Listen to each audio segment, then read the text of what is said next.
अच्छा एक बात बताइए, भगवान को कितने भोग लगते हैं?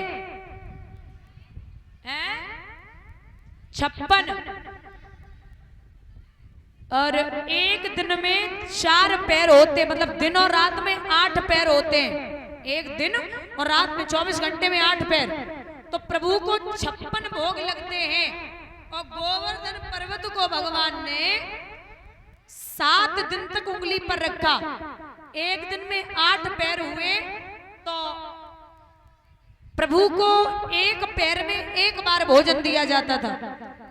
तो 8 बार एक दिन में हो गया भोजन। और 7 अट्ठे 56, 7 दिन भगवान को 8-8 बार भोजन कराया गया था। इसीलिए भगवान को 56 प्रकार का भोग लगता है।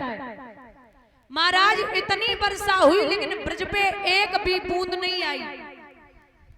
कारण तो बहुत ध्यान से सुनना, बात है त्रेता युग की।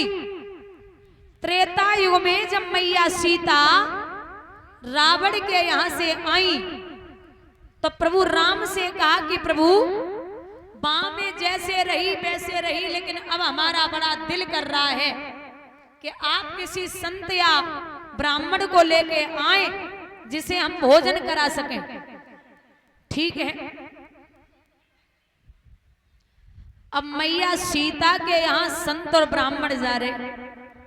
दादा कोई 2 पूड़ियां खाता, कोई 4 खाता और निकल जाते। लेकिन मैया सीता को मन नहीं भर रहा। तो मैया ने जवाब दो कि प्रभु कोई ऐसो संत लेके आओ जो पेट भर के भोजन कर सके। अब भगवान बोले अगर इतनी इच्छा है तो बुजुर्गों प्रभु राम अगस्त ऋषि को लेके गए। अगस्त ऋषि भोजन करने के लिए बैठे। राम जी ने इशारा दिया कि जब तक हम न कहें तब तक तुम भोजन करना बंद मत होना। ठीक है। अब सुबह 8 बजे भोजन पे बैठे, शाम के 8 बज गए। महाराज अगस्त ऋषि भोजन कर वो बंद नहीं भाई। मैया सीता बोली और लाए? बोले अबे तो शुरू नहीं भाव। अब 2 दिन 5 दिन 10 दिन 15 दिन है गए तो मैया परेशान होने लगी। गणेश जी आए गए हलवाई बन के, रिद्धि सिद्धि भोजन बनवा रही हैं। धीरे धीरे 1 महीना है गो, लेकिन अगस्त ऋषि भोजन से नहीं उठे। तो मैया सीता ने जब देखो कि 1 महीना है गो और भंडार गृह सब खाली है रहे, तो माँ हाथ जोड़ के बोली बाबा। बोले हाँ। बोले बाबा जब आधो भोजन है जावे तब पानी पियो जावे। 1 महीना है गो। अगस्त ऋषि बोले बिटिया जब आधो है जावे गो तो हम पानी पी ली। अच्छा बोले 1 महीना हो गया आधा ही नहीं हुआ? बोले नहीं, 1.5 महीना 2 महीने हो गए। सो मैया सीता झंझलाई के बोली कि प्रभु जो अभी आ रहे थे वो खा नहीं रहे थे, अब ऐसो संत लेके आए हो सो जे खाए वो बंद नहीं कर रहे हो। अब इनसे कह दो जे बंद है जावे। जैसे ही अगस्त ऋषि ने इशारा लिया भगवान का तो भोजन करना बंद हुए। अब प्रभु से बोले कि पानी लाइए, मुझे जल चाहिए। अब भगवान विचार कर रहे कि जो 2 महीना भोजन कर सकते हुए वो पानी कितना पिएगो। तो बोले माफ करना, आपने त्रेता युग में भोजन किया, लेकिन अब द्वापर में जब मैं गोवर्धन का पूजन कराऊंगा तो आप अच्छे से बैठ के पानी पीना। जितनी भी इंद्र वर्षा कराए आप मुंह खोल के बैठ जाना और पूरा पानी पी जाना। वो जितनी भी वर्षा हुई ब्रज में महाराज पूरा पानी अगस्त ऋषि ने पिया है, इसीलिए ब्रज पे बूंद नहीं आई। बोलिए गोविंद भगवान की। अब इंद्र को पता चला कि ब्रजवासियों की हिम्मत पड़ गई, मेरा पूजन नहीं कराया। अब बाद में ये पता लगा कि स्वयं ब्रह्म ने पूजन कराया था गोवर्धन का।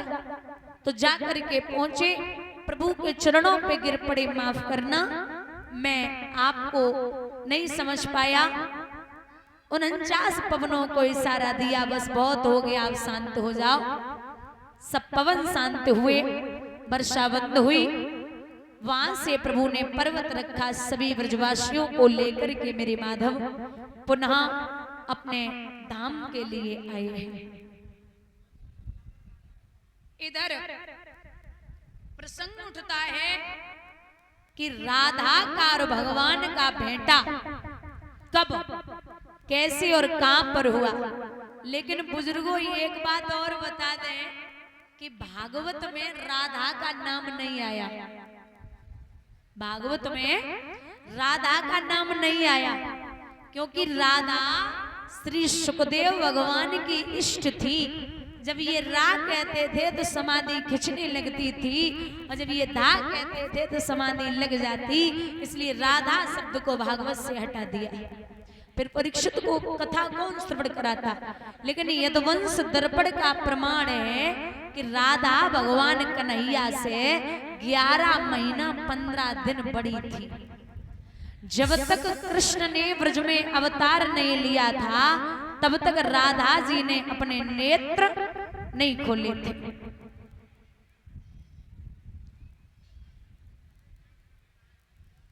तब तक राधा जी ने अपने नेत्र नहीं खोले।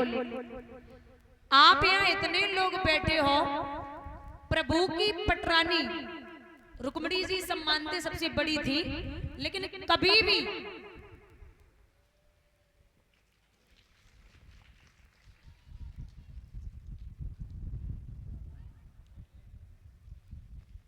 भी किसी ने ये नहीं कहा होगा बोलिए रुक्मिणी भगवान की जय। जो भी है वो यही कहते हैं बोलिए राधा कृष्ण भगवान की। एक बड़ा प्यारा उदाहरण आता है कि एक दिन रुक्मिणी ने भगवान से सवाल किया कि प्रभु आप जानते हैं कि राधा का पूरी दुनिया नाम लेती, लेकिन मुझे कोई नहीं पूछता।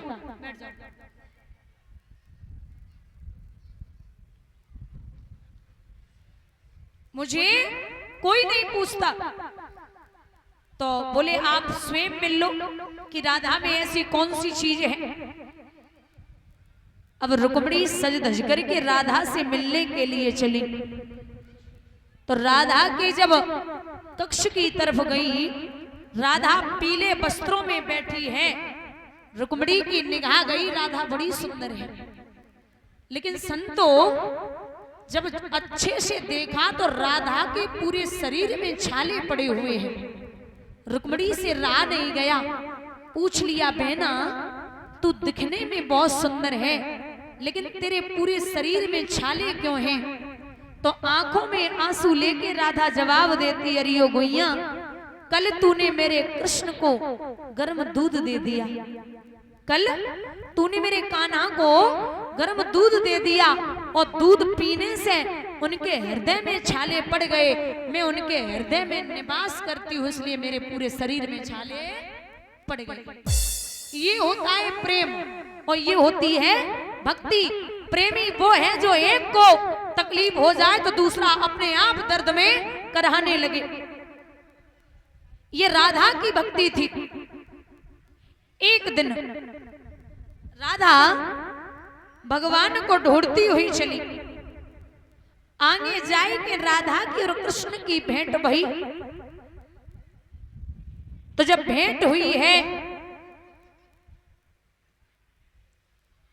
कृष्ण राधा को लेके मैया से मिलाए हुए को पहुंचे। मैया यशोदा बोली बिटिया तुम्हारा नाम क्या है? तो राधा बोली वृषभान पिता जो बरसाने में रहते हैं, मैया को नाम कीर्ति है और मोय राधिका कहते हैं। ये कीर्ति की लाडो है। तो जवाब दिया कि जा कृष्ण राधा को इसके यहां छोड़ के आ। भगवान जब राधा को छोड़वे के लिए चले तो धीरे से कृष्ण मैया के कान में बोले, मैया बोले हाँ, बोले अब तू बूढ़ी है चली। तो बोले क्या करे? बोले मैं ये सोच रहा हूं कि तेरी सेवा करने के लिए कोई होती। मैया बोली बहुत दासियां हैं, क्या करना? बोले नहीं मैया, कोई अपनी होवे अपनी। अरे बोले अपनी तो है ललिता विशाखा सब अपनी है। बोले नहीं मैया, फिर कोई लंबे घूंघट वाली होवे। कहा बोले भगवान कि राधिका गोरी से विरज की छोरी से मैया कराए रे मेरो ब्याह राधिका।